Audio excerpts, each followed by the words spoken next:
이 시간 웨스트민스터 신앙 고백서에 대해서 강의를 하고자 합니다. 잠시 기도하고 시작하겠습니다. 좋으신 아버지, 우리 칼빈의 신학을 잘 이해하게 하시고 또 그 신학의 근거에서 만들어진 웨스트민스터 신앙 고백서를 또 우리가 잘 알므로 말미암아 주님의 몸된 교회를 잘 세워가는 복을 누리게 주시옵소서. 아버지 하나님, 창세기 강의와 로마서 강의를 통해서 영광 받으신 아버지 하나님, 칼빈의 신학 강의와 또 웨스트민스터 신학 고백서 강의를 통해서 주님 영광 받아주시고 주님의 귀한 성도들이 이 귀한 사상들을 통해서 신학 사상을 통하여서 주님 복된 믿음의 자리에 나가게 하시고 또 더욱 성령으로 충만케 하시고 믿음의 깊이를 더하게 도와주시옵소서. 주님의 몸된 교를 섬길 때 크게 은혜가 되게 주시옵소서. 감사하고 믿사오며 예수님의 이름으로 기도하옵나이다. 아멘. 여러분들 칼빈의 신학을 이해하는 데 있어서도 칼빈 개인이 어떤 분이었는가를 아는 게 중요하다 그랬잖아요. 그래서 칼빈을 알고 보면 칼빈의 신학이 또 잘 보이는 거예요. 자, 그런 것처럼 웨스트민스터 신앙 고백서를 여러분들이 알려고 하면은 그 신앙 고백서를 어떤 역사적 배경 속에서 만들었는가 그걸 아실 필요가 있어요. 또 이제 신앙 고백서 만드신 분들이 어떤 분들이었는가, 어떤 역사적 배경에서 만들어졌는가. 그렇게 해서 그 역사적 배경을 알고 웨스트민스터 고백서를 보면은 훨씬 쉽게 이해가 돼요. 자, 여러분들에게 제가 쓴 책들과 번역한 책들을 좀 소개하겠습니다. 우선 이 웨스트민스터 고백서를 제가 처음 번역한 책이 골든 클락의 장로교는 무엇인가 하는 책입니다. 이 책인데 이 책이 정말 이 웨스트민스터 고백서 장로교는 무엇을 믿을 것인가를 잘 설명해주고 있는데 이 책은 조금은 내용이 어렵습니다. 철학적인 그런 접근법을 가지고 했기 때문에 좀 어렵습니다. 제가 두 번째로 번역한 책은 윌리엄슨이 쓴 이 웨스트민스터 신앙 고백서 강해입니다. 이 책인데 이 책은 이제 성경 풀이 중심으로 해가지고 성경적 배경을 가지고 잘 설명, 스터디용으로, 즉 교회에서 그룹 스터디 할 수 있는 것으로 만들어진 책입니다. 그래서 아주 조금은 공부하기 쉽게, 읽기 쉽게 되는 책이 이 윌리엄슨의 웨스트민스터 신앙 고백서 강해입니다. 이 두 권의 책은 지금으로부터 거의 40년 전에 개혁주 신앙협회에서 나온 책으로 아마 많은 분들이 이 책은 접했을 겁니다. 이 책이 거의 뭐 20세 이상 아주 많이 이렇게 판매됐기 때문에 한국교회에 상당히 많이 알려진 책입니다. 자, 이 두 권의 책이 분량이 좀 많고 좀 이렇게 읽기가 그렇습니다. 그래서 제가 나름대로 정리를 해서 좀 쉽게 만드는 책이 웨스트민스터 신앙 고백서 이 책입니다. 이 책은 뭐가 장점이냐 하면은 일단 분량이 적습니다. 그리고 영어하고 우리 한글로 병행해서 번역을 해 놓았습니다. 그렇기 때문에 여러분들이 우리말 번역과 또 영어를 좀 아신 분이면 그 영어를 통해서 이 신앙 고백서가 어떤 것이구나, 내용이 어떻구나 아는 데 도움이 됩니다. 그리고 이제 각 항목별로 간단하게 설명을 했기 때문에 도움이 될 수 있고, 또 더 중요한 것은 이 웨스트민스터 고백서 제 책에는 대여름답이 뒤에 부록으로 들어있어요. 대여름답 들어있고 소여름답 들어있습니다. 대여름답, 소여름답. 여러분, 대여름답은 주로 시중에 많이 없습니다. 또 이제 번역이 옛날 되어 있는 번역은 좀 번역이 조금 어렵습니다. 그래서 제가 다시 대여름답 번역을 다시 했습니다. 그리고 여러분 읽기 좋게 문장도 좀 짧게 해서 만들었기 때문에 꼭 여러분 대여름답 읽어보셔야 됩니다. 여러분 아셔야 할 것은 소여름답은 사실은 어린이용으로 만들어진 소여름답입니다. 초등학생들을 위해서 만들어진 소여름답이고 장년용으로 만들어진 대여름답입니다. 그래서 대여름답은 분량에 있어서 소여름답보다 거의 한 5배 정도 분량이 많습니다. 굉장히 자세하게 되어 있고, 또 이 대여름답이 분량에 있어서 소여름답은 5배라고 하면은 이 웨스트민스터 고백서 그 본래 신앙 고백서 것보다도 분량이 더 많습니다. 그래서 여러분이 교회에서 정말 신앙고백서 가르치고자 할 때에는 대여름다 꼭 참고하셔야 됩니다. 또 꼭 읽어야 되시고, 그래서 제 나름대로 이제 그런 점을 감안해서 웨스트민스터 고백서 본문은 영한으로 하고 대여름답 분량이 많기 때문에 영어를 못 넣습니다. 그래서 소여름답에 대신 영한으로 되어 있습니다. 또 성경 구절도 거기에 포함되어 있기 때문에 여러분들이 이 책을 이제 읽으시면은 크게 도움이 될 줄 믿습니다.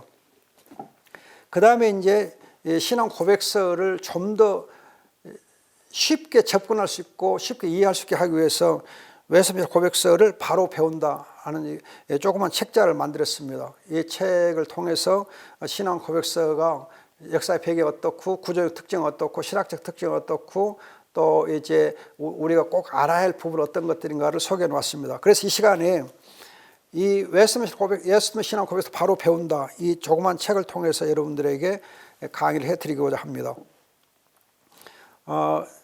이 책은 에페코 북스라는 출판사에서 만들어졌고 또 웨스트민스터 고백서 이 책은 CLC 기독교 문서성에서 만들어졌습니다. 그래서 혹시 여러분들이 이제 원하시면은 시중 구할 수 있습니다. 자,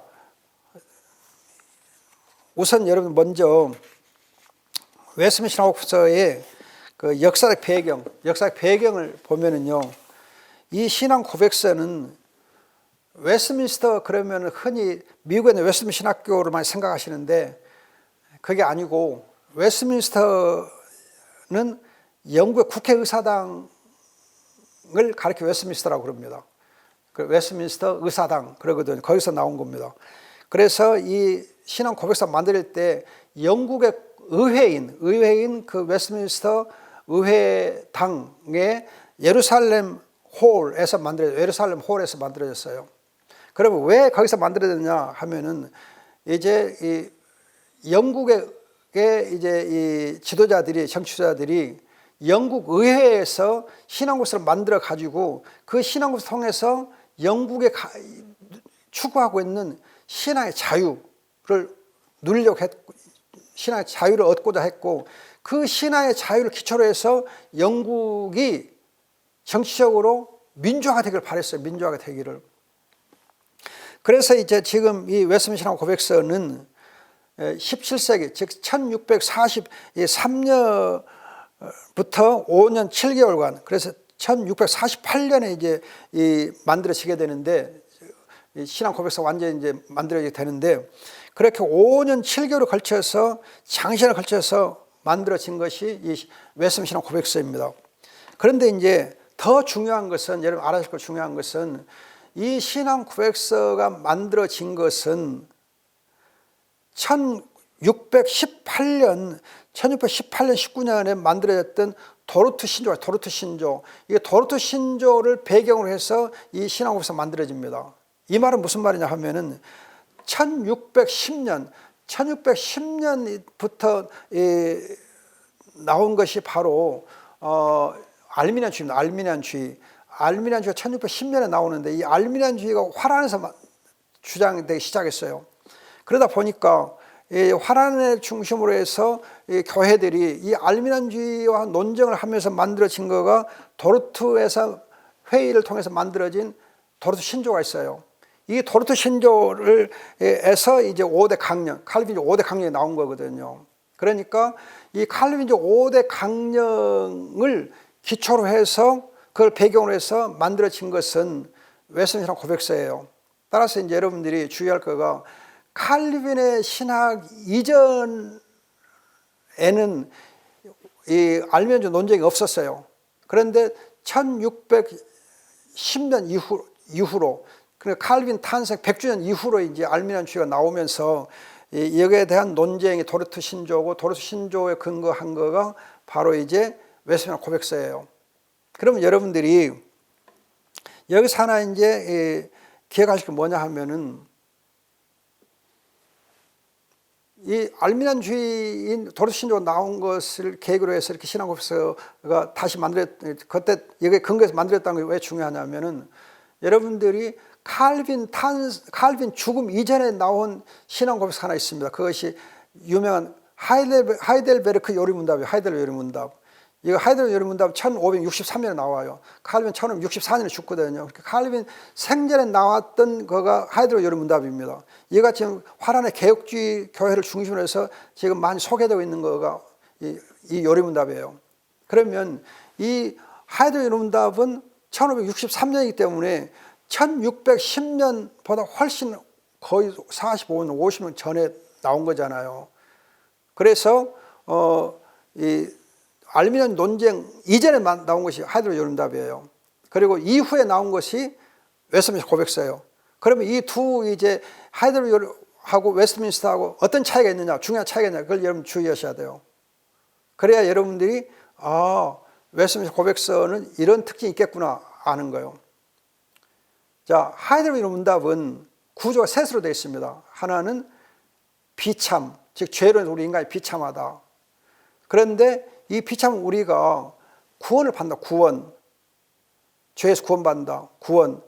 구원받은 자가 어떻게 살 것이 감사하고 산다. 그래서 비참, 구원, 감사 이 세 구조로 되어 있어요. 그 기도가 뭐냐? 감사의 표현이다. 그렇게 감사의 표현. 그래서 감사의 생활이 우리 크리스찬의 가장 중요한 삶의 전형이다. 그렇게 강조해요. 인간이 왜 비참하냐? 비참한 중에서 우리가 어떻게 위로를 받을 수 있느냐? 오직 그리스도를 통해서 받는다. 그리스도가 우리의 위로의 근원이다. 그럼 그리스도가 어떻게 우리의 구원을 성취하셨는가? 구원을 누리게 하셨는가? 그 구원을 우리가 받으면 어떻게 살 것인가? 그걸 강조한 것은 하이드로 여론문답입니다. 그래서 이 하이드로 여론문답은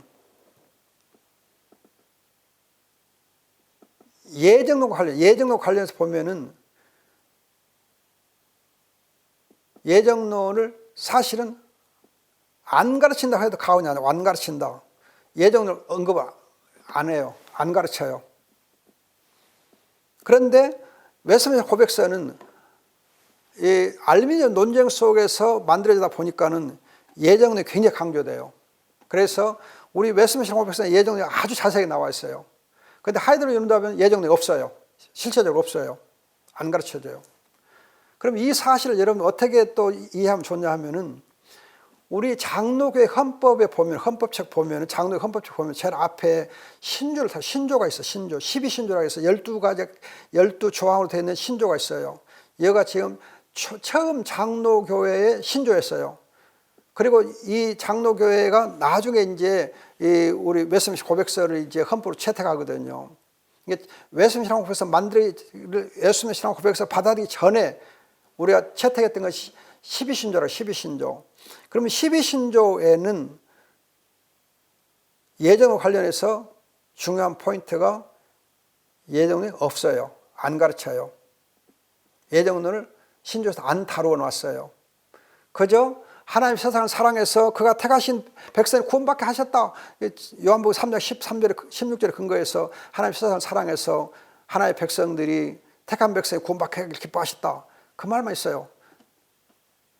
예정 유기에 대해 구체적인 언급이 없어요. 이 말은 뭘 의미하느냐 하면은 이제 칼빈의 신학에서 제가 강조했듯이 칼빈의 신학의 핵심에는 중심에는 예정론이 중요하게 안 다뤄졌다는 사실, 중요하게 안 다뤄졌다. 왜 안 다루느냐? 예정론이 너무 신비하고 또 어떻게 보면 초신자에게 너무 어려운 거기 때문에 이걸 너무 강조하게 되면 초신자들이 오히려 예정론 때문에 하나님을 아는데 좀 오히려 부담될 수 있다 해서 예정론을 안 가르쳐요. 대신에 기독교 강요에서 3권에서 구원론을 다 다룬 다음에 기도를 다 다루고 그래 기도하는 가운데 하나님의 은혜를 깊이 경험하게 한 다음에 그 기도를 통해 하나님의 은혜를 깊이 체험한 사람, 구원의 확신인 사람이 읽어서 이해할 수 있는 것이 예정론을 해가지고 예정론은 그 기도론 다음에 3권 20장의 기도거든요. 그 기도 다음에 21장에서부터 예정을 다루어요. 그리고 예정을 다룬 다음에 육체의 부활과 그리고 최후 심판을 다루거든요. 그래서 예정론은 초신자를 가르치지 마라 그래요. 가르쳐 좀 주의해서 가르쳐라 그러고 또 조심해라 그래요. 그러면 제가 이제 로마서를 강의하면서 말씀드린 거지만 예정론은 바울이 만들어낸 예정론이 이제 로마서 9장, 10장, 11장에 나오는데 그건 선교 관점, 선교의 현장에서 만들어진 그 예정론이거든요. 그래서 사도행전 13장에 보면은 유대인들이 복음을 거부하고 나서 그 이방인으로 향할 때에 하나님 작정된 자들, 하나님 작정된 자는 다 믿고 구원 얻더라. 사도행전 13장 48절 이후에 하나님이 작정된 자들이 다 믿고 구원을 받더라 해가지고 바울이 어떻게 보면 사도 바울이 복음의 현장에서 선교 현장에서 발견된 것이 예정론이거든요. 예정론은 여러분들이 어떻게 보면 어떤 신학의 이론을 위해서 만들어진 거 아니고 자연스럽게 선교 현장에서 나온 거예요. 그럼 칼빈의 경우는 이 바울의 경우와 거의 같이 그런 괴를 같이 하면서 예정론은 구원의 은혜를 다 알고, 그러니까 여러분들 로마서 8장까지 구원론을 다루잖아요. 그리고 9장, 10장, 11장 예정론을 다루잖아요. 그런 것처럼 구원론을 3장, 구원 3권 20장까지 다 다룬 다음에 3권 21장 이하에서 칼빈이 그 예정을 다루어요. 그래서 하이델베르 요른답에서는 예정론을 사실상 안 다루어요. 또 우리 12신조도 예정론이 없어요. 대신 알미니안주의 논쟁 속에서 이제 부각된 것이 예정론이에요. 그 점을 여러분들이 예수님 고백서를 공부하는데 알고 들어가기 좋아요. 자, 그 다음에 이제 이 역사 배경 속에서 보면 웨스민스터 의회당에서 만들었다 했잖아요. 그러면 의회에서 만들었단 말은 그 당시 영국의 왕당파하고의 대립 속에서 만들어진 거거든요. 그러면 이 왕당파는 어땠느냐? 교회의 머리를 여왕 교회의 머리다. 그리스도가 아니고 여왕 교회의 머리다. 그걸 강조하거든요. 또 이제 이 왕당파들은 사실상 친카톨릭 정책을 써서 친카톨릭 정책.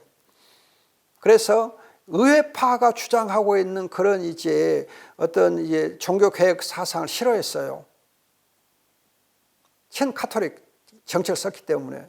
그러다 보니까는 친카톨릭 정책을 쓰다 보니까는 성경관이라든지 또 그리스도에 대한 견해라든지 그런 차이가 많이 있어요. 그래서 이 웨스트민스터 고백서는 그 왕당파를 와 대립각에서 또 왕당파가 추구하고 있는 그런 카톨릭에 대한 대립각 속에서 만들어져요. 그런가 또 한편으로는 알미니안주의의 그런 신학 사상과 대립각을 세우면서 만들어진 것이 웨스트민스터 고백서예요. 그러니까 여러분들이 이 웨스트민스터 고백서를 공부하려고 할 때에는 왕당파와의 대립각, 또 로마 카톨릭 교회와의 대립각, 그리고 알미니안주의의 대립각, 이 세 개와의 대립각 속에 만들어졌다. 그걸 주의하셔야 돼요. 그러다 보니까 영국 왕당파와의 대립각 속에서는 뭘 강조하게 되느냐? 교회의 머리는 바로 그리스도다. 그래서 교회 체계, 교회 정치 체계에서 그리스도 중심 정치 체계를 강조하게 돼요. 그런가 하면은 그 왕당파들이 종교개혁의 신앙을 가진 사람 핍박하고 막 그랬기 때문에 거기에서 이제 신앙의 자유, 양심의 자유, 교회의 자유, 그걸 교회의 자유로 강조, 교회의 자유, 양심의 자유, 교회의 자유 강조해요.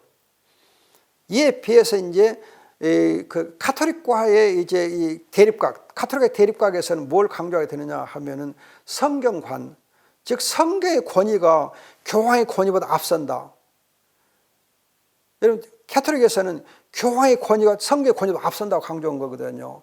그걸 뒤집어서 성경의 권위가 교황의 권위에 앞선다.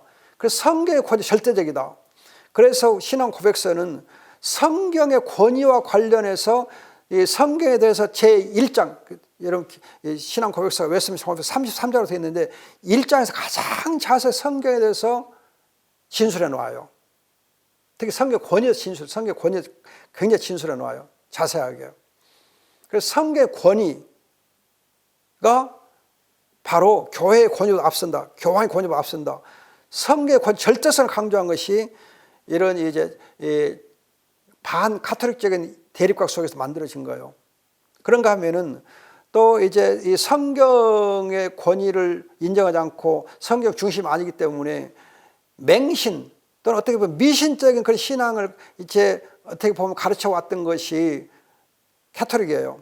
그래서 이 웨스트민스터 고백서는 양심의 자유, 신앙의 자유 그런 부분을 훨씬 더 많이 강조하게 되고 또 그리스도 중심의 그런 신앙을 강조하게 되고 그래요.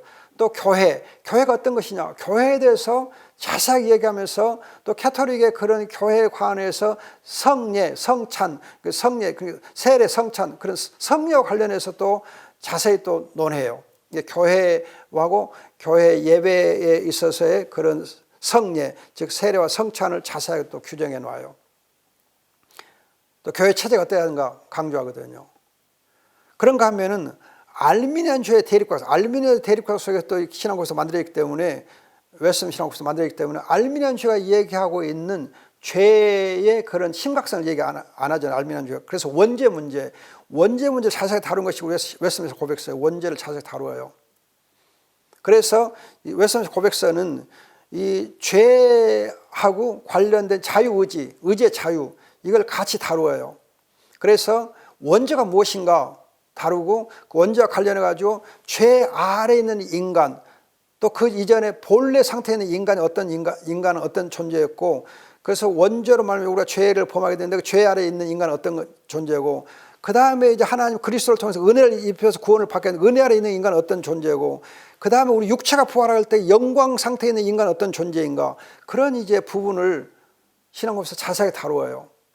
그래서 죄 아래에 있는 본래 상태의 인간 죄 아래 있는 인간, 은혜 아래 있는 인간, 영광 상태의 인간 그렇게 다루어서 알미니안주의가 오해하고 있는 것을 이렇게 성경이 잘못 가르치고 있는 것을 바로잡아요. 그러면서 의지의 자유와 관련 지어가지고 본래 상태에 우리 인간이 가지고 있는 의지의 자유 또 죄 아래 있을 때 우리 인간이 가지고 있는 의지의 자유 문제 또 은혜 아래 있을 때 우리 의지의 자유가 어떤 것인가 또 영광 상태에 있을 때 우리 의지의 자유는 어떤 단계에 이르게 되는가 이걸 자세하게 다룬 것이 신앙 고백서의 특징이에요.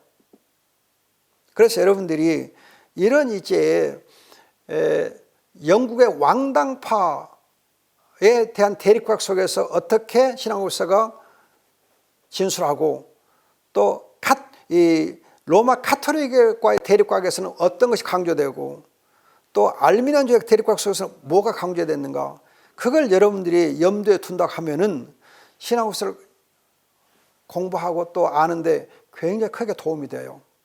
이걸 여러분들이 모른 채 그냥 접하게 되면은 뭐가 중요하고 뭐가 특징적인 것이지 그걸 알게 좀 어렵게 되어 있습니다. 자, 그래서 여러분들이 지금 거듭 말씀드리지만 이러한 왕당파, 로마 카톨릭, 알미니안주의 이 새 신학 사상과 대립각 속에서 나온 것이 바로 웨스트민스터 고백서다 이해하시면 됩니다. 자, 그러면 여러분들이 웨스트민스터 고백서가 어떻게 목차가 구성되어 있는가, 차례 구성되어 있는가 보면은 1장에 33장까지 이렇게 33장으로 돼요. 33장으로. 그러면 33장 그러면은 우리 성경 66권을 반으로 쪼개 놓은 게 33장이기 때문에 33 좀 안에 도움이 돼요. 또 우리 3.1운동의 그 대표 33인 이야기 좀 좋아요. 아무튼 이렇게 뭔가 선구자적인 그런 이제 노릇 하신 분들 33인인데 우리 신앙 고백서 33장으로 되어 있다 아시면 좋습니다. 그런데 이 33장 중에서 1장에서 18장까지가 무엇을 믿을 것인가 신앙의 내용 즉 무엇을 믿을 것인가 신앙의 대상과 신앙의 내용 그걸 다루고 18장 9장에서부터 31장까지에서는 어떻게 살 것인가 믿는 자 어떻게 살 것인가 무엇을 믿을 것인가가 1부라 하면은 2부는 어떻게 살 것인가를 다루고 그 다음에 이제 2장, 3장, 마지막 2장, 32장, 33장은 육체의 부활, 최후 심판을 다룹니다. 그렇게 다루고 있거든요. 그래서 여러분들이 이제 1부, 2부로 이렇게 되어 있다는 점을 주의하시고 1부는 무엇을 믿을 것인가, 2부는 어떻게 살 것인가 다루어요. 그럼 여러분들이 1부에서 강조될 수 있는 것은 복음이에요. 복음. 무엇을 믿을 것인가. 우리가 복음에 나타나는 하나님의 계시, 복음에 나타나는 계시를 통해서 믿거든요. 그래서 복음과 관련된 게 강조됐다 그런다면 어떻게 살 것인가는 율법과 관련된, 율법과 관계돼요. 자, 그렇다면 여러분들 여기서 하나 주의할 건 뭐냐 하면은 1부는 복음, 2부는 율법 그래요. 복음으로 믿고 율법으로 사는 거예요.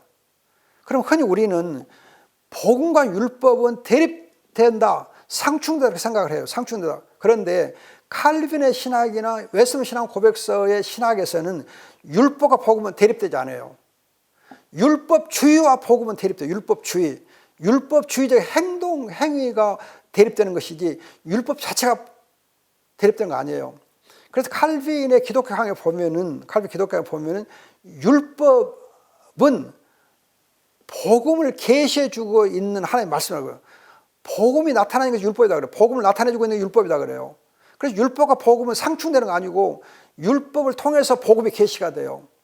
그래서 우리 신앙 고백서도 나중에 그 강조되지만은 율법에서 메시아를 계시할 때에 약속, 예표, 희생제물, 약속, 프로미스, 예표, 타입스, 희생제물, sacrifice 이 세 가지를 통해서 복음을 계시하고 있다. 즉 메시아를 계시하고 있다. 이 율법이 이렇게 세 가지로 복음을 즉 메시아를 계시하고 있다 하는 것이 기독교 강요의 포인트예요. 그것을 웨스민스터 고백서도 강조해요. 그러니까 여러분들이 복음과 율법이 서로 상충된다 그렇게 이해하지 마시고 복음과 율법주의가 상충된다 그렇게 하시죠. 율법주의적으로 자기 공로를 내세우는 것이 문제가 되고 그리스도의 공로 대신에 자기의 공로를 내세우는 그 율법주의가 문제가 되는 것이지 복음을 계시하는 그 율법 자체가 문제가 되는 거 아니에요. 율법의 행위로 내가 구원을 받으려는 것이 행위로 구원을 받으려는 그 율법주의가 문제지 율법 자체가 복음과 상충되다 그렇게 오해하시면 안 돼요. 지금 흔히 그렇게 많이 오해하고 있거든요. 이러한 율법과 복음이 상충되고 있다고 강조한 것은 오히려 보면 루터 신학이에요. 루터 신학. 그런데 우리 장로교가 특히 장로교 신자들 경우는 칼빈주의, 칼빈 신학을 따른다고 하면서도 루터의 율법관에 오히려 편향되어 있어요. 루터의 율법관을 오히려 더 따르고 있어요. 여러분 칼빈의 율법에 세 가지 용도가 있거든요. 칼빈의 율법에 세 가지 용도가 있어요. 루터는 율법의 용도를 두 가지만 얘기해요. 그런데 칼빈은 세 가지를 얘기해요. 루터는 율법의 용도를 얘기할 때에 죄를 심판하는 걸 강조해요. 그리고 율법을 통해서 우리가 이제 하나님께 심판하고 우리 죄를 책망하시는 그런 쪽을 강조하는 것이 루터거든요. 그런데 칼빈은 거기에 루터의 그 율법에 대한 용도에 대해서 하나를 더 보태요. 뭘 보태느냐? 율법 우리의 삶의 규범이다. 우리 삶의 규범이다. 우리 율법을 살게 돼 있다 그래요. 율법을 살게 돼 있다. 그래서 칼빈은 유명한 말이 있습니다. 무슨 말이냐면 우리 성도들이 율법에 대해서 죽은 것은 율법으로 살기 위해서다 그래요. 율법에서 죽은 것은 율법에서 살기 위해서다. 즉 율법의 행위로 내가 구원을 받으려 하지 아니한 것은 율법으로 살기 위해서다 그래요. 내가 율법에 죽었다. 그런데 율법에 대해서 살아났다. 율법을 살게 돼 있다. 그 점을 여러분들이 놓치지 않아서 좋겠습니다. 자, 그러면 이제 구조적 특징에서 제일 먼저 무엇을 믿을 것인가 할 때 성경을. 왜?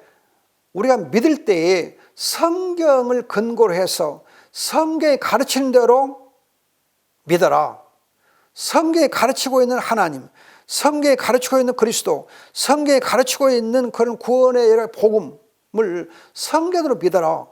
그래서 성경이 제1장에서 강조가 돼요. 그래서 여러분들이 이 신앙 고백서를 이제 교회에서 가르치면서 이제 사용하게 되는 요리문답, 그 대요리문답, 소리문답, 바로 신앙 고백서를 교회에서 어떻게 가르칠 것인가 해서 이 교육용으로 만든 것이 대요리문답, 소리문답이거든요. 그러면 이 소리문답, 대요리문답에서 제일 먼저 뭘 인생의 제일 목적이 무엇이냐 하면서 그 인생의 목적대로 살게 가르쳐 주는 게 뭐냐? 성경이라는 거예요. 성경을 통해서 우리 인생의 목적을 알게 되겠다는 거예요. 그 성경에서 가르치는 대로 하나님께 영광을 돌리고 그를 즐거워하라. 성경에 무엇을 믿을 것인가, 무엇을 어떻게 살 것인가 가르치고 있는데 그 성경대로 우리가 믿고 살 때 하나님께 영광을 돌리고 그를 즐거워할 수 있다 그래요.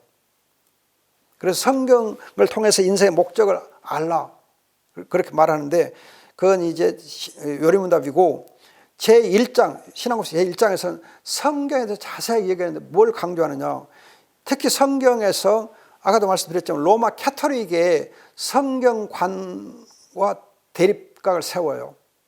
여러분들 아시는 대로 로마 캐토릭 교회는 성경을 라틴어로만 읽어라, 라틴어로만 성경을 가르쳐라, 라틴어로만 신학 교과서를 써라, 라틴어로만 찬송을 가르쳐라. 그래서 여러분 라틴어가 아니면 성경도 읽을 수도 없고 찬송도 할 수 없게 돼 있었거든요. 그렇게 해서 캐토릭이 성경 번역을 못하게 하고 지낸 것이 몇 년이냐?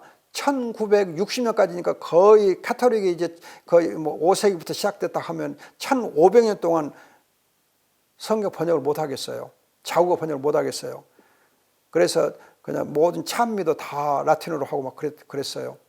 그러면 여러분 신부나 일반 성도나 라틴어를 모르면은 성경을 못 읽잖아요.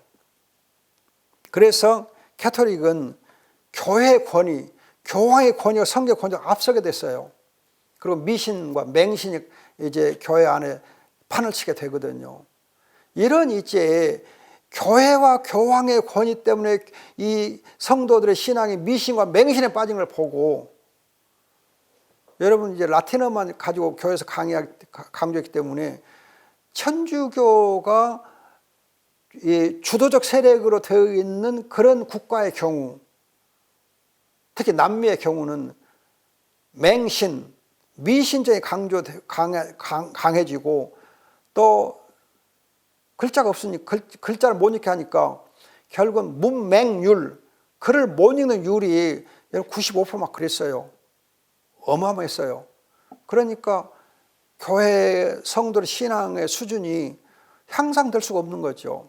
그러다가 로마 캐토릭이 성경을 자국으로 번역하게 허락해 준 게 1962년이에요. 1962년에서 그때부터 성경이 번역되기 시작했거든요.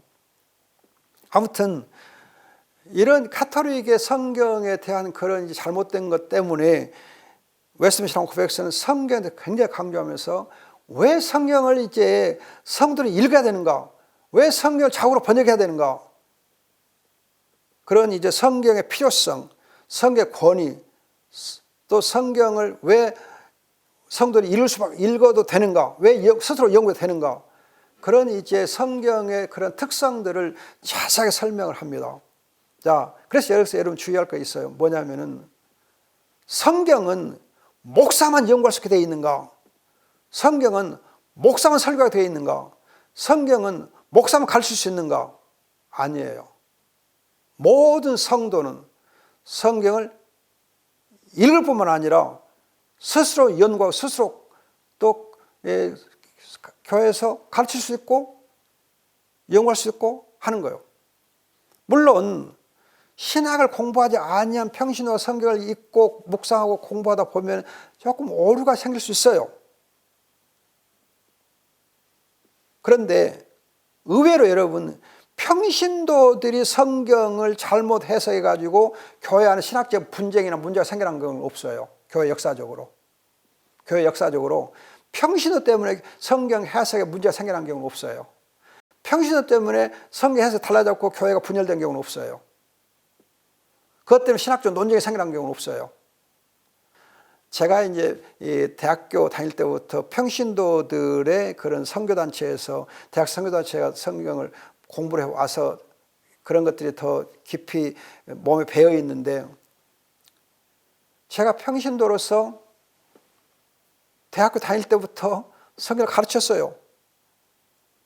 또 대학을 졸업하자마자 나이도 25살인가 그 아주 젊었을 때 선교단체의 제가 리더로서 매주 설교하고 매일 가르치고 했어요. 문제 안 생겼어요. 그때 성경을 더 조심스럽게 읽고 조심스럽게 공부하고 하니까 곁으로 잘 안 나오고, 물론 조금 부족한 부분이 있었던 건 사실이지만은, 그래도 하나님께서 성경을 읽고 묵상하고 연구하고 할 때 더 말씀의 깊이를 더해 주시고 믿음이 더 깊이 자라게 했어요. 그래서 여러분들이 교회에서 구역장들 통해서든지 중재를 통해서 성경을 가르치게 하고 인도하게 해주세요. 부담 없이 믿고. 그게 성경의 자명성, 성경의 충분성이란 거예요. 그 다음에 여러분들이 제 1장에서 하나 정말 주의할 거 하나 있으면 뭐가 주의해야 되냐면은, 그 웨스턴 컨퍼런스 1장 1항에서 뭘 강조했냐면은, 제가 아까 말씀드렸듯이 구약에서 그리스도를 이렇게 계시할 때 사용하는 계시의 방식이 세 가지 있어요. 계시 방식이 세 가지 있어요. 약속, 예표, 희생제물. 약속, 예표, 희생제물. 이건 하나의 그림자라고 그래요. 그림자. 그러면 이 그림자와 같은 구약의 계시의 방식은 실체이신 그리스도 오시면은 구약의 방식은 어쩌겠어요? 중단돼. 필요 없어. 중단돼. 왜? 그리스도 오셔서 이제 실체이신 그리스도, 메시아 자체이신 그리스도 오셔서 복음을 가르쳐 주시니까, 구원을 베풀어 주시니까, 구원을 이루어 주시니까 구약 방식은 필요가 없어요. 그런 이제 점에서, 그런 관점에서 1장 1항의 마지막 부분 보면은 구원의 방식, 오랫동안 해왔던, 사용되어 왔던 구원의 방식들이 이제는 중단됐다. 그렇게 기술해 놓았어요. 그런데 이 사실을 오해해가지고 계시 자체가 중단돼, 그렇게 해버린, 계시 자체가 중단되고 많이 해석을 해온 거예요.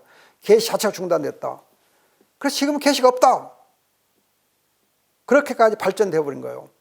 그러면 여러분들이 여기서 이제 크게 주의할 거야. 두 가지 있는데, 하나는 뭐냐 하면,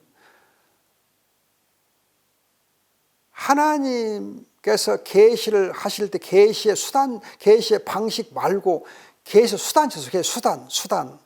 수단 있어요. 그러면 계시 수단과 관련해서는 일반 계시의 수단이 있고 특별 계시 수단이 있어요. 아까 구약의 계시 방식에는 약속, 예표, 희생제물이 있다고 한다면은, 계시 수단으로서는 일반 계시 수단은 사람의 본성, 또 자연계, 피조 세계, 그리고 역사 사건, 이 세 가지가 일반 계시의 수단이라 그래요. 특별 계시 수단은 신현, 즉 하나님의 천사를 통해 나타나신다든지 하나님 나타나심. 두 번째는 예언, 하나님의 말씀을 우리 주셔서 말씀으로 소통하는 것, 말씀 주신 것. 세 번째는 이적. 이 세 가지를 통해서 특별 계시를 주신다고 되어 있어요. 수단을 주어요. 그럼 여러분들이 방식과 관련해서는, 구약의 방식과 관련해서는 계시가 중단됐어요. 그 방식이 중단됐어요. 그러나 계시 수단과 관련해서 보면은, 우리 본성 안에, 로마서 여러분 1장 19절 20절, 본성 안에 하나님 알만한 지식이 있어요. 지금도 다 본성으로 하나님 알만한 지식이 있어요. 그래서 누구도 하나님을 모른다 핑계할 수 없어요. 두 번째, 피조물 가운데 하나님의 신성과 능력이 나타나 있어요. 그래서 누구도 하나님을 모른다 핑계할 수 없어요. 또 역사의 사건들 통해서 하나님께서 말세 징조도 보여주시고 하나님이 어떻게 역사하는 거 보여주고 하거든요. 하나님이 살아계시도 보여주거든요. 그래서 여러분들이 이런 이제 일반 계시의 수단들 지금도 있어요. 그걸 통해 하나님 계시해 주세요. 특별 수단, 천사들 통해서 하나님 역사하세요. 천사가 지금 살아계시니까. 우리가 천사들 눈으로 보지 못해요. 그러나 천사들이 함께 하시고 천사들 역사하는 것을 많이 볼 수 있어요. 천사를 도와주세요. 그래서 칼빈의 기독교에 보면 천사에 대해서 굉장히 많이 자세하게 기술해 놨어요. 천사의 종류, 천사의 수, 천사의 기능, 역할 소개해요. 천사들을 통해서 천사를 믿으란 말은 아니에요. 그러나 천사가 존재한다는 믿으라 그거죠. 천사는 믿음의 대상이 아니에요. 그러나 천사 존재 자체는 우리가 알아야 돼. 천사를 통해 하나님 역사하세요. 그다음 하나님의 말씀 지금도 우리에게 임해요. 말씀이 내게 임해요. 여러분 데살로니가서 2장 보면 내가 전해준 말을 사람의 말로 받지 않고 하나님의 말씀을 받으니 마땅하다, 잘했다 그러잖아요. 우리가 성경을 통해서 주어지는 말씀을 사람의 말로 받지 않고 하나님의 말씀을 받아. 그러니까 하나님의 말씀이 지금도 우리에게 임하고 있는 거예요. 여러분 누가복음 3장에 보면 광야에서 세례자 요한에게 하나님의 말씀이 임했더라. 그런 것처럼 하나님의 말씀이 우리에게 임하는 거거든요. 사도 바울이 하나님의 말씀이 내게 넘치게 임했다 그러잖아요. 계시를 내가 많이 받았다 그러잖아요. 그런가 하면은 이적, 하나님이 때때로 이적을 행해서 하나님 살아계시를 보여주고 하나님의 역사하는 걸 보여주고 하나님의 절대 주권을 보여주고 하나님의 간섭하시 보여주거든요. 이적은 예수님 시대로 끝난 거 아니에요. 사도시로 끝난 거 아니에요. 지금도 이적이 있어요. 그러면 이적 중에 이적이 뭐냐? 치유. 또 악령들에서 해방되게 하는 거. 악령을 치유해 주는 거. 또 여러분 그 은사 중에 방언의 은사, 어떤 능력적 은사도 있거든요. 이런 은사들을 통해 나타나는 그 이적들이 흔하지는 않아요. 그러나 없는 건 아니에요. 그런데 여러분들이 계시가 중단됐다 그러면은, 계시가 없다 그러면은 특별 계시의 수단들로서 신현, 천사들로 나타나는 거 없다 그래야 돼. 또 오늘 우리에게 말씀이 주어지는 거 없다 그래야 돼. 오늘 내가 말씀 받은 거 없다 그래요. 그런가 하면은 이적은 없다 그래야 돼. 방언도 없다 그래야 돼. 치유도 없다 그래야 돼. 또 축사 사역, 우리가 예배와 말씀을 통해서 또 예수의 이름으로 악령들을 내쫓는 거 그거 없다 그래야 돼. 그러면 이건 뭐요? 이건 뭐냐고요? 이게 기독교냐고? 이게 복음이냐고? 이거 교회가 해야 질시냐고? 정말 저는 이걸 보면 답답해요. 웨스민스터 컨퍼런스 1장 1항을 오해해가지고 말도 안 되는 신학을 지금 우리가 가르치고 있는 거예요. 말도 안 되는 신학을 가르치고 있는 거예요. 목회나 교회 현장에는 지금 분명히 하나님이 꿈으로 역사하시고 하나님께서 말씀을 역사하시고 하나님이 많은 이적을 역사하시고 하나님께서 정말 이 역사를 이렇게 막 가지각색으로 풍성하게 역사하고 계시는데 신학적으로 없다 그러면 되겠어요. 안 돼 그러면 되겠어요. 신앙국에서 너무 오해한 거예요. 자, 그 다음에 여러분들이 신앙국에서 강조하고 있는 건 뭐냐? 그리스도의 선자로서의 직분을 강조해요. 선자 직분. 그럼 그리스도가 선자예요. 그런데 이 선자 직분, 선자는 그리스도가 선자이신데 이 선자는 영원한 선지자. 영원한 선지자. 구약 시대에도 신약 시대에도 지금도 그리스도가 재림할 때까지 이 선지자들을 수행하고 계세요. 그럼 선지자하는 일이 뭐예요? 구약 시대에 선지자를 통해서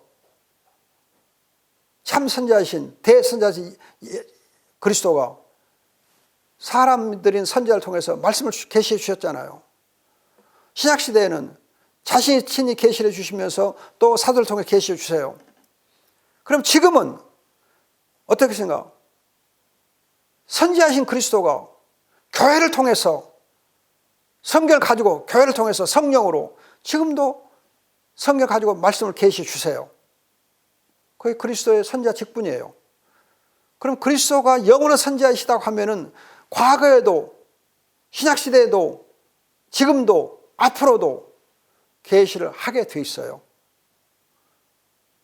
성경에 우리 하나님의 모든 계시가 내용상으로 보면 다 담겨져 있어요. 즉 왜냐하면 그리스도가 계시니까 그리스도가 성경에서 완전히 잘 나타나 있고 진술되어 있어요. 그러나 이 성경을 통해서 하나님이 지금도 그리스도를 우리에게 계시해 주셔야 우리가 성령으로 예수가 그리스도라고 믿어야만 구원을 받잖아요. 그럼 그럼 성령이 지금도 성경 말씀 통해서 계시를 해주고 계시는 거거든. 여러분, 계시 중에 조명이라는 단어, illumination, 조명이라는 단어가 있는데 조명을 두고 조명과 계시가 다르다고 생각을 해요. 많은 사람들이. 계시는 없고 조명만 있다고 그렇게 얘기해요. 여러분, 조명을 에베소 1장 17과 연결해 보면은 지혜와 진리의 그 영이신 성령께서 복음을 통해서 우리의 마음을 열어서 열어서 깨닫게 주어요. 그걸 조명이라 그래. 그러면 여러분, 성령께서 말씀을 가지고 우리에게 계시해 주는 게 조명이거든. 그래서 칼빈은 기독교에서 조명이라는 단어를 뭐라 하냐? inner revelation, 내적 계시, 내적 계시란 말 써요. 내적 계시, 외적 계시, 내적 계시, 외적 계시가 조명이라 그래요. 그럼 지금 내적 계시가 있어요. 내적 계시가 지금 있어요. 성경 말씀을 가지고 성령께서 우리 안에 복음을 계시해 주어요. 예수 그리스도를 계시해 주어요. 그래서 우리가 그리스도를 믿고 영접하고 구원을 받아요. 자, 제가 지금 너무 이 부분에서 흥분을 했는데, 지나쳐 강조를 하게 됐는데, 여러분들이 지금 정말 성경에 대해서 정말 오해를 풀어야 돼요. 그래서 신앙 고백사가 성경을 그렇게 강조를 한 거예요.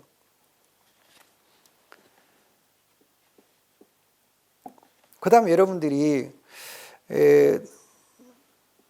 뭘 제가 하나 말씀드리고 싶냐면은, 이제 삼위일체론이라든지 또 중보자 그리스도론에 대해서는 칼빈의 기독 강요를 잘 이렇게 이어받아 해 왔습니다. 그런데 알미니아 논쟁과 관련해서 의지의 자유 부분에 이제 많이 이렇게 다뤄놨거든요. 그런데 의지의 자유를 다룰 때 여러분 주의해야 됩니다. 뭐냐? 우리 신앙 고백서가 8장에서 중보자 그리스도를 다루고 10장에서 유효한 부르심, 그래서 부르심, 칭의, 성환을 다루게 되는데, 그 그리스도께서 구원을 성취했다. 구원의 성취와 관련된 그리스도를 기술한 다음에 자유주의를 얘기하고 그리고 나서 유효한 부르심을 얘기해요. 무슨 말이냐 하면은요, 예수 그리스도께서 구원을 성취하시고 그 구원을 우리가 받아 누리게 할 때에 거기에 자유주의가 개입돼요. 그러면 우리는 성령께서 우리를 거듭나게 하시고 성령으로 우리가 구원을 받는 것이지 거기에 의지의 자유가 끼어들 자리가 어디가 있냐, 그렇게 오해를 해요. 그런데 신앙 고백서는 본래 상태의 인간의 경우는 선택적으로 그 자유가 있었다. 의지의 자유가 선택적으로 있었다. 그래서 의지의 자유가 있는데 선택적이기 때문에 타락될 가능성이 있었다. 타락될 가능성이 있었다. 얘기해요. 그래서 이제 죄 아래 있게 되면은 그 가능성이 현실이 돼가지고 죄 아래 있게 될 때는 의지의 자유가 죄론에서 상실됐다. 의지의 자유가 없다. 그래서 의지의 자유가 없고 의지가 노예 상태에 있다. 무슨 노예 상태? 사탄에게 붙잡혀 있다. 우리의 의지가 사탄에게 붙잡혀 있어서 의지의 자유가 없다. 따라서 사탄에게 붙잡히기 때문에 그 의지에는 자유가 없고 오히려 우리가 의지에 있어서 부패하고 더러워지고 무능력이 됐다. 영적으로 전적 무능력, 전적 타락, 전적 부패되어 있다. 그 죄 아래 있는 우리 인간의 의지예요. 그래서 의지의 자유가 없고 노예 상태에 있다 그래요. 그러나 이제 예수를 믿으면 성령께서 우리의 의지의 자유를 은혜로 회복을 해줘. 은혜로 의지의 자유가 회복이 돼요. 따라서 성령께서 거듭나게 하신 성도의 경우는 의지의 자유가 회복되어 있다. 그래서 은혜 아래에 있는 우리 인간은, 은혜로 구원받은 우리 인간에게는 이 의지의 자유가 회복되어서 자유가 있다. 그렇게 강조해요. 의지의 자유가 있다. 그러면 우리가 유효한 부르심을 받고 의롭다함과 자유 의지를 받을 때에는 이 의지의 자유가 있어서 하나님께서 물론 우리 안에서 성령 역사해, 말씀 역사해. 그런데 우리의 의지의 자유를 활용하게 해서 자원해서 기쁨으로 복음을 받아들이고 복음을 그리스도를 받아들이고 기쁨으로 또 의지적으로 받아들여서 구원을 누리게 돼 있다 그렇게 얘기해요. 그럼 여러분 여기서 알미니안주의 어떻게 차이가 있느냐? 알미니안주의는 전적 부패, 전적 타락을 인정 안 해요. 전적 타락, 전적 부패를 인정 안 해요. 그래서 죄 아래 있을지라도 우리가 의지적으로 내가 구원을 받을 수 있고 안 받을 수 있다. 복음을 물리칠 수 있고 복음을 받을 수 있고 그건 내 자유의지다. 그래서 내가 내 마음대로 복음을 거부할 수 있다. 그건 알미니안주의예요. 그런데 우리 웨스턴 신앙 고백서의 입장은 뭐냐? 우리가 전적으로 부패, 전적으로 타락되어 있는데 사탄에 눌려서 붙잡혀서 전적으로 타락되어 있는데 은혜로 성령께서 우리의 의지의 자유를 회복시켜 주셔서 그 은혜로 우리가 회복을 했기 때문에 그 은혜를 인해서 그리스도를 알고 믿고 영접하게 되어 있다. 그래서 우리가 은혜로 인해서 이제는 열심으로 그리스도를 믿고 열심으로 그리스도와 함께 열심으로 우리가 살게 되어 있다. 은혜로 열심을 내게 됐다. 그걸 강조하는 웨스턴 고백서예요. 그러니까 여러분들이 그 점에서 서로 오해가 없어야 돼. 그런데 알미니안 논쟁과 관련해가지고 우리는 전적 타락, 전적 부패만 강조하다가 구원을 받을 때에도 전적 타락도 전적으로 했으니까 오직 하나님께서 해 주시는 대로만 우리가 따를 뿐이다. 굉장히 수동적인 그런 입장만 얘기하려고 하는데 그게 아니요. 은혜가 임하면 성령으로 거듭나게 되면 의제가 회복돼서 우리가 자원해서 volunteer 열심히 하게 됐어요. 그래서 우리 신앙 고백에서 어떤 말이냐면 freely to will and to do, freely to will and to do 그 말이 써요. 즉 자유롭게 의지를 적으로 뜻을 정해서 to do 행하게 되어 있다. 그 은혜 아래에 있을 때 의지의 자유를 소개할 때 그렇게 해요. 자유롭게 뜻을 정해서 행하게 되어 있다. 그럼 여러분 여기 주의할 게 뭐냐면은 하나님이 은혜를 입혀주시면 그 은혜를 받은 자가 열심을 내서 그 은혜를 감당해야 돼. 우리의 뜻을 정해서 열심히 해야 돼. 그것이 하나님의 은혜의 역사요. 성령의 역사요. 그래서 전적 부패만 핑계대고 나는 아무것도 할 수 없어. 왜? 할 수 없지요. 그럼 은혜를 입으면 할 수 있어요. 할 수 없단 말이 무슨 말이냐? 그러잖아.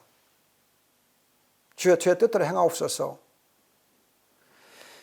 자, 그 점을 여러분들이 하나 주의하셔서 그래서 중보자 그리스도하고 유효한 부르심 사이에 자유의지가 있어요. 자유의지. 의지의 자유를 하나님이 활용하셔서 부르심을 응하게 해주세요. 그 다음에 여러분들이 15장 보면 회개를 14장의 믿음 15장의 회개를 얘기한 다음에 선행을 다루어요. 무슨 말이냐? 믿고 회개하는 자에게는 선행이 반드시 열매를 맺어야 한다. 열매 맺어야 돼. 그리고 선행을 다룬 다음에 성도 견인을 다룬 다음에 구원의 확신을 얘기해. 구원의 확신을. 보세요. 회개하면 선행을 해야 되고 선행이 있으면 성도의 견인, 오래 참을 수 있어요. 오래 참는 곳에 구원의 확신이 오게 돼 있어요. 그러니까 여러분들이 선행 없는 회개가 없고 선행이 없이 오래 참을 수가 없고 선행이 없이 구원의 확신이 없다는 거예요. 그걸 여러분 주의하셔야 돼요. 정말 여러분들 웨스턴 고백서를 목차만 잘 봐도 우리가 그동안 신앙적으로 어떻게 오해되고 잘못되어 있는가 그게 다 드러나요. 그 다음에 여러분들이 이제 어떻게 살 것인가를 다루는 2부의 시작이 제 19장인데 19장의 주제는 뭐냐? 하나님 율법. 어떻게 살 것인가? 율법을 살아라. 그 다음에 여러분 20장에는 그리스도의 자유, 양심의 자유를 얘기해요. 양심의 자유. 율법이 여러분 우리의 양심의 자유를 억압하는 거 아니고 율법이 있으므로 오히려 양심의 자유가 있다는 거예요. 법이 있으면 양심의 자유가 있다는 거예요. 법과 자유는 상충하지 않아요. 여러분 보세요. 예를 들면 세상의 법 때문에 내 자유가 억압되나요? 아니죠. 죄를 억압하는 것이 법이에요. 죄를 짓지 못하게끔 죄를 이렇게 사전에 예방하는 것이 바로 법이고, 또 죄를 범했을 때 그걸 다스려 주는 것이 법이에요. 그러지 양심을 구속하는 게 법이 아니에요. 우리가 자유롭게 행할 수 있게 하는 것이 법이요. 그래서 여러분 교통법을 생각해요. 교통법이 있음으로 해서 우리가 자유롭게 양심의 자유를 가지고 차를 운행할 수 있고 또 횡단보도를 건널 수 있는 거예요. 교통법이 우리 양심의 자유를 억압하나요? 오히려 교통법이 우리가 훨씬 더 자유롭게 운전하고 보행할 수 있게 해주잖아요. 그런 것처럼 하나님의 율법은 양심의 자유를 오히려 보호해 주는 거예요. 양심의 하나의 법이요. 율법이 자유를 주어요. 그래서 내가 자유롭게 율법 따라 행하게 해주시는 거예요. 그러면서 이제 이 자유를 지킬 때에 안식일 또는 이제 결혼 또 교회를 강조해 주면서 우리가 이제 교회 안에서 안식일에 성도들 함께 모여서 예배하는 가운데서 이제 이 구원을 누려라 하는 거예요. 그리고 이제 교회 회의를 소개하면서 교회가 개교회로만 있으면 안 되고 서로 교회끼리 이렇게 교제하고 연합하면서 할 때 교회가 교회답을 수 있다 강조해 주고, 그리고 끝으로 이제 사후 상태와 최후 심판 이런 것들 강조하고 있습니다. 그래서 여러분들이 이 신앙 고백서를 잘 보시게 되면은 우리가 그동안에 정말 뭔가 좀 잘못 알았다, 잘못 배웠다는 것이 좀 몇 가지 점이 있고, 또 이런 것들을 여러분 잘 바로잡으면 훨씬 우리가 풍성한 믿음의 생활, 또 우리 교회가 훨씬 더 건강하게 건전하게 잘할 수 있다. 그걸 여러분들에게 말씀드릴 수 있습니다. 짧은 시간에 여러분들에게 이 신앙 고백서를 대충 말씀을 드렸습니다. 그런데 여러분들이 제 책 이렇게 웨스트민스터 고백서를 바로 배운다, 이 책만 여러분 짧은 책이 이 책만 봐도 굉장히 많은 걸 도움을 얻을 수 있습니다. 또 특히 이 책에서 하나 이제 여러분들에게 소개해 놓은 것 중 하나가 그 대소리문답 제1문답이 어떤 의미를 갖고 있는가, 그 1문답에 대해서 제가 자세히 소개를 해 놓았어요. 1문답에 대해서. 왜 제가 이 1문답을 여러분들에게 말씀을 드리냐 하면은 1문답에서 인생의 제일 큰 목적이 무엇이냐 해가지고 답이 하나님께 영광 돌리고 그를 즐거워한다 되어 있었지. 영원토록 즐거워한다 그랬어요. 그런데 이것을 그동안 우리가 번역할 때 영화롭게 하고 기쁘시게 한다 그렇게 번역을 했어요. 영화롭게 기쁘시게 한다. 그러면 여러분 주의할 거가, 영화롭게 한단 말과 영광 돌린다는 어떤 차이가 있느냐 보면, 하나님이 죄인된 우리를 의롭다 하시고 영화롭게 하신 것은 맞아요. 왜? 우리가 죄인 됐을 때에 성령으로 말씀으로 우리 그리스도 피로 우리 씻어주시면서 거룩하고 영화롭게 해주세요. 그러나 하나님의 경우는 이미 영광 충만, 하나님은 영광, 은혜와 진리가 충만하신 분이기 때문에 우리가 그에게 영광을 돌려드리고 감사, 찬양을 돌려드리는 것이지, 이미 영광스러운 분을 우리가 영광스럽게 해드리는 건 아니에요. 그건 있을 수가 없는 거예요. 말이 안 되는 거예요. 영광 충만하신 분, 영광으로 충만하시고 이미 영원하신 분을 우리가 어떻게 영화롭게 해드려? 그래서 이사야서 42장과 43장을 보면은 주님을 영광을 돌리기 위해서 우리가 하나님 창조했다. 주님의 영광을 우리 창조하셨다. 주님을 찬양하기 위해서 창조했다. 그렇게 되어 있어요. 또 고린도서 여러분 10장에도 먹고 마실 때마다 주의 영광을 위해서 하라. 영광을 위해서 하라.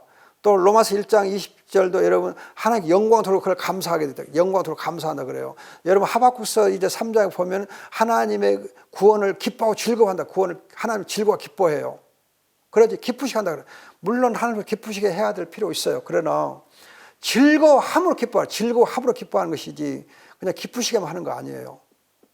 즐거워하는 것이 바로 기쁘시게 하는 거예요.